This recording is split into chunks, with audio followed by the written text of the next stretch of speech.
احسن حاجه وقعت في هذا الكاس العرب هو اتحاد ديال الجماهير المغربيه والجزائريه. خوتي شوفوا معايا اللحظات المؤثره.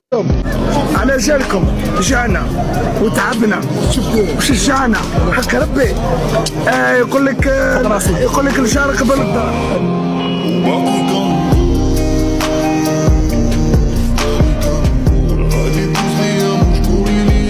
غير باش تفهموا، حنا مع الجزائر نتسابوا ونتخاصموا ونتعايروا ونقصوا من بعضياتنا، ولكن ما نبغيوش اللي يدخل بيناتنا.